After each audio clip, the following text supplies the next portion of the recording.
श्रीमद् भागवतम द्वितीय स्कंद अध्याय 5 समस्त कारणों के कारण। श्री नारद मुनि ने ब्रह्मा जी से पूछा, हे देवताओं में प्रमुख देवता, हे प्रथम जन्मा जीव, मैं आपको सादर नमस्कार करता हूँ। कृपा करके मुझे वह दिव्य ज्ञान बताएं जो मनुष्य को आत्मा तथा परमात्मा के सत्य तक ले जाने वाला है। हे पिताजी, कृपया इस व्यक्त जगत के वास्तविक लक्षणों का वर्णन कीजिए। इसका आधार क्या है? इसका सर्जन किस प्रकार किया गया? यह किस तरह संस्थित है और यह सब किसके नियंत्रण में किया जा रहा है? हे पिताजी, आप यह सब वैज्ञानिक ढंग से जानते हैं, क्योंकि भूतकाल में जो कुछ रचा गया, भविष्य में जो भी रचा जाएगा या वर्तमान में जो कुछ रचा जा रहा है तथा इस ब्रह्मांड के भीतर जितनी सारी वस्तुएं हैं, वे सब आपकी हथेली में आंवले के सदृश हैं। हे पिताजी, आपके ज्ञान का स्रोत क्या है? आप किसके संरक्षण में रह रहे हैं? आप किसकी अधीनता में कार्य कर रहे हैं? आपकी वास्तविक स्थिति क्या है? क्या आप अकेले ही सारे जीवों को अपनी निजी शक्ति के द्वारा भौतिक तत्वों से उत्पन्न करते हैं? जिस प्रकार मकड़ी अपने जाले को सरलता से उत्पन्न करती है और अन्यों के द्वारा पराजित हुए बिना अपनी सृजन शक्ति प्रकट करती है, उसी प्रकार आप अपनी आत्मनिर्भर शक्ति को प्रयुक्त करके दूसरे से सहायता लिए बिना सृजन करते हैं। हम किसी विशेष वस्तु श्रेष्ठ, निकृष्ट या समतुल्य, नित्य या क्षणिक, इनके नामों, लक्षणों तथा गुणों से जो भी समझ पाते हैं, वह आपके अतिरिक्त अन्य किसी स्रोत से सृजित नहीं होती, क्योंकि आप इतने महान हैं। फिर भी जब हम आपके द्वारा पूर्ण अनुशासन में रहते हुए संपन्न की गई कठिन तपस्याओं के विषय में सोचते हैं, तो हम आपसे भी अधिक शक्तिशाली किसी व्यक्ति के अस्तित्व के विषय में आश्चर्यचकित रह जाते हैं, यद्यपि आप सृष्टि के मामले में इतने शक्तिशाली हैं।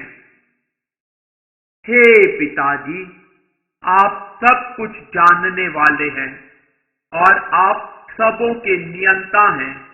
अतएव मैंने आपसे जितने सारे प्रश्न किए हैं, उन्हें कृपा करके बताइए, जिससे मैं आपके शिष्य के रूप में उन्हें समझ सकूं। ब्रह्मा जी ने कहा, हे मेरे वत्स नारद, तुमने सबों पर मुझ सहित करुणा करके ही ये सारे प्रश्न पूछे हैं, क्योंकि इनसे मैं भगवान के पराक्रम को बारीकी से देखने के लिए प्रेरित हुआ हूं। तुमने मेरे विषय में जो कुछ कहा है वह असत्य नहीं है, क्योंकि जब तक कोई उन भगवान के विषय में अवगत नहीं हो लेता, जो मुझसे परे परम सत्य रूप है, तब तक वह मेरे सशक्त कार्यकलापों से निश्चित रूप से मोहित होता रहेगा। भगवान द्वारा अपने निजी तेज ब्रह्म ज्योति से की गई सृष्टि के बाद मैं उसी तरह सृजन करता हूँ, जिस तरह की सूर्य द्वारा अग्नि प्रकट होने के बाद चंद्रमा, आकाश, प्रभावशाली ग्रह तथा टिमटिमाते तारे भी अपनी चमक प्रकट करते हैं। मैं उन भगवान कृष्ण वासुदेव को नमस्कार करता हूँ तथा उनका ध्यान करता हूँ, जिनकी दुर्जय शक्ति उन्हें अल्पज्ञ मनुष्यों को इस तरह प्रभावित करती है कि वे मुझे ही परम नियंता कहते हैं। भगवान की भ्रामिका शक्ति माया अपनी स्थिति से लज्जित होने के कारण सामने ठहर नहीं पाती, लेकिन जो लोग इसके द्वारा मोहित होते हैं, वे यह मैं हूँ और यह मेरा है के विचारों में लीन रहने के कारण व्यर्थ की बातें करते हैं। सृष्टि के 5 मूल अव्यय शाश्वत काल द्वारा उनसे उत्पन्न अन्योन्य क्रिया तथा व्यक्तिगत जीव का स्वभाव, ये सब भगवान वासुदेव के भिन्नांश हैं। और सच बात तो यह है कि उनका कोई अन्य महत्व नहीं है। सारे वैदिक ग्रंथ परमेश्वर के द्वारा बनाए गए हैं और उन्हीं के निमित्त हैं। देवता भी भगवान के शरीर के अंगों के रूप में उन्हीं की सेवा के लिए है। विभिन्न लोक भी भगवान के निमित्त हैं और विभिन्न यज्ञ उन्हीं को प्रसन्न करने के लिए संपन्न किए जाते हैं। सभी प्रकार के ध्यान या योग नारायण की अनुभूति प्राप्त करने के लिए हैं। सारी तपस्याओं का लक्ष्य नारायण को प्राप्त करने के निमित्त है। दिव्य ज्ञान का संवर्धन नारायण की झलक प्राप्त करने के लिए है और चरम मोक्ष तो नारायण के धाम में प्रवेश करने के लिए ही है। उनके ही द्वारा प्रेरित होकर मैं भगवान नारायण द्वारा सर्वव्यापी परमात्मा के रूप में उनकी ही दृष्टि के सामने पहले जो सृजित हो चुका है उसी की फिर खोज करता हूँ और मैं भी केवल उन्हीं के द्वारा सृजित हूँ। परमेश्वर अपने शुद्ध आध्यात्मिक रूप में सारे भौतिक गुणों से परे होते हैं, फिर भी भौतिक जगत के सर्जन, उसके पालन तथा संहार के लिए वे अपनी बहिरंगा शक्ति के माध्यम से प्रकृति के गुणों को, सतो, रजो तथा तमो गुणों को स्वीकार करते हैं। भौतिक प्रकृति के ये तीनों गुण आगे चलकर पदार्थ, ज्ञान तथा क्रियाओं के रूप में प्रकट होकर सनातन रूप से दिव्य जीव को कार्य कारण के प्रतिबंधों के अंतर्गत डाल देते हैं और ऐसे कार्यों के लिए उसे उत्तरदायी बना देते हैं। हे ब्राह्मण नारद, परम दृष्टा, दिव्य भगवान प्रकृति के उपर्युक्त प्रकृति के तीनों गुणों के कारण जीवों की भौतिक इंद्रियों की अनुभूति से परे हैं, लेकिन वे मुझ समेत सबों के नियंता हैं। समस्त शक्तियों के नियंता भगवान अपनी ही शक्ति से सनातन काल समस्त जीवों के भाग्य तथा उनके विशिष्ट स्वभाव का सृजन करते हैं और फिर स्वतंत्र रूप से उन्हें विलीन कर लेते हैं। प्रथम पुरुष अवतार कारणार वशाई विष्णु के बाद महत तत्व अथवा भौतिक सृष्टि के तत्व अर्थात भौतिक सृष्टि के सिद्धांत घटित होते हैं, तब काल प्रकट होता है और काल क्रम से तीनों गुण प्रकट होते हैं। प्रकृति का अर्थ है तीन गुणात्मक अभिव्यक्तियां जो कार्यों में रूपांतरित होती हैं। महत्तत्व के विक्षुब्ध होने पर भौतिक क्रियाएं उत्पन्न होती हैं।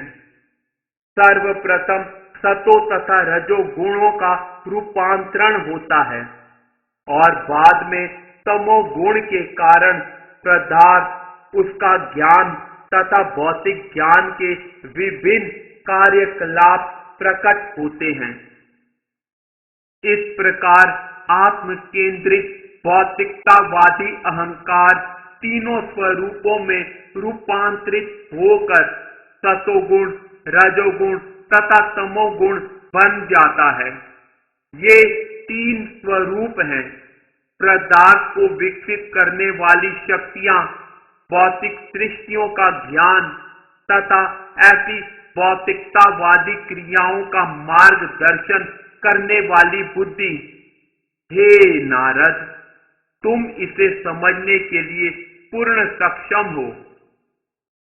मिथ्या अहंकार के अंधकार से 5 तत्वों में से पहला तत्व आकाश उत्पन्न होता है। इसका सूक्ष्म रूप शब्द का गुण है। ठीक उसी प्रकार जिस तरह दृष्टा का दृश्य से संबंध होता है। क्योंकि आकाश रूपांतरित होता है, अतएव स्पर्श गुण से युक्त वायु उत्पन्न होती है और पूर्व परंपरा के अनुसार वायु शब्द तथा आयु के मूलभूत तत्वों अर्थात इंद्रियानुभूति, मानसिक शक्ति तथा शारीरिक बल से भी पूर्ण होती है। काल तथा प्रकृति के साथ ही जब वायु रूपांतरित होती है तो अग्नि उत्पन्न होती है और यह स्पर्श तथा ध्वनि का रूप धारण करती है।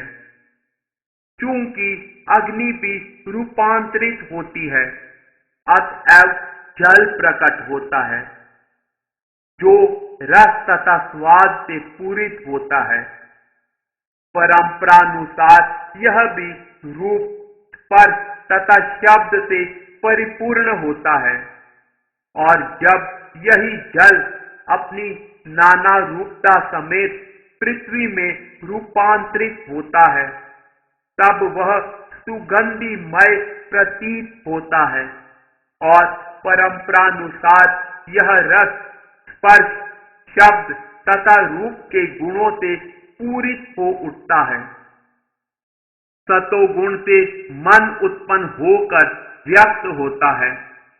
साथ ही शारीरिक गतियों के नियंत्रक 10 देवता भी प्रकट होते हैं। ऐसे देवता दिशाओं के नियंत्रक, वायु के नियंत्रक सूर्य देव, दक्ष प्रजापति के पिता, अश्विनी कुमार, अग्निदेव, स्वर्ग का राजा इंद्र, स्वर्ग के पूजनीय अर्चा विग्रह, आदित्यों के प्रमुख तथा प्रजापति ब्रह्मा जी कहलाते हैं। सभी इस तरह अस्तित्व में आते हैं। रजोगुण में और अधिक विकार आने से बुद्धि तथा प्राण के साथ ही कान, त्वचा, नाक, आंख, जीभ, मुंह, हाथ, जननेंद्रिय, पांव तथा मल विसर्जन की इंद्रियां सभी उत्पन्न होती हैं। हे अध्यात्मवादियों में श्रेष्ठ नारद, जब तक ये त्रिजित अंग यथा तत्व, इंद्रियां, मन तथा प्रकृति के गुण जुड़ नहीं जाते, तब तक शरीर रूप धारण नहीं कर सकता। इस प्रकार जब पूर्ण पुरुषोत्तम भगवान की शक्ति के बल से ये सब एकत्र हो गए तो सृष्टि से मूल तथा गौण कारणों को स्वीकार करते हुए यह ब्रह्मांड अस्तित्व में आया। इस प्रकार सारे ब्रह्मांड हजारों युगों तक जल के भीतर कारण जल में पड़े रहे। समस्त जीवों के स्वामी ने उनमें से प्रत्येक में प्रवेश करके उन्हें पूरी तरह सजीव बनाया। यद्यपि भगवान महाविष्णु कारण सागर में शयन करते रहते हैं, किंतु वे उससे बाहर निकलकर और अपने को हिरण्यगर्भ के रूप में विभाजित करके प्रत्येक ब्रह्मांड में प्रविष्ट हो गए और उन्होंने हजारों हजारों पांव, भुजा, मुंह, सिर वाला विराट रूप धारण कर लिया। बड़े बड़े दार्शनिक कल्पना करते हैं कि ब्रह्मांड में सारे लोग भगवान के विराट शरीर के विभिन्न ऊपरी तथा निचले अंगों के प्रदर्शन हैं। ब्राह्मण वर्ग भगवान के मुख का, क्षत्रिय उनकी भुजाओं का और वैश्य उनकी जांघों का प्रतिनिधित्व करते हैं, जबकि शूद्र वर्ग उनके पांवों से उत्पन्न हुआ है। पृथ्वी तल तक सारे अधोलोक उनके पांवों में स्थित हैं। भूवर लोक इत्यादि मध्य लोक उनकी नाभि में स्थित है और इनसे भी उच्चतर लोक जो देवताओं तथा सुसंस्कृत ऋषियों मुनियों द्वारा निवसित हैं, वे भगवान के वक्ष स्थल में स्थित हैं। भगवान के विराट रूप के वक्ष स्थल से गर्दन तक के प्रदेश में जनलोक तथा तपोलोक स्थित है, जबकि सर्वोच्च लोक सत्यलोक इस विराट रूप के सिर पर स्थित है, किंतु आध्यात्मिक लोक शाश्वत है। हे पुत्र नारद, तुम मुझसे जान लो कि कुल 14 लोकों में से 7 निम्न ग्रह मंडल अधोलोक हैं। इनमें पहला लोक अतल है, जो कटी में स्थित है।